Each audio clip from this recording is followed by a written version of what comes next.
কাল সন্ধ্যেবেলায় গিয়েছিলাম হচ্ছে বেলঘড়িয়ায় আমার মামাতো ভাইয়ের বাড়িতে, অনেক দিন পর গেলাম। আর আমার দিদা আর আমার মামাতো ভাই একসঙ্গে ওরা থাকে, মানে মামাতো ভাইয়ের কাছেই আমার দিদা থাকে মেনলি।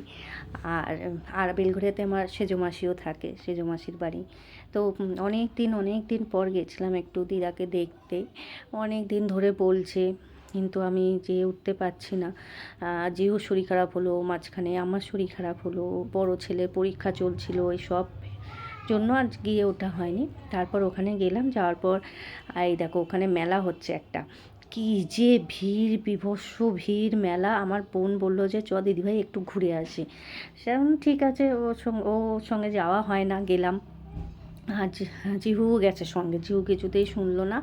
আর এই পিঠের দোকান থেকে আমরা দুজনে একটা পিঠে খেলাম, খেয়ে আর এই দেখো মাসির কোলে কোলে মেলা ঘুরছে। মেলার এত বীভৎস ভিড়, আমরা পুরো মেলা ঘুরিয়েও নি, সামনেটুকু ঘুরে বাড়ি চলে এসেছি। ছোট্ট একটা ভিডিও, ভালো লাগলে লাইক কমেন্ট করে দিও। Good night.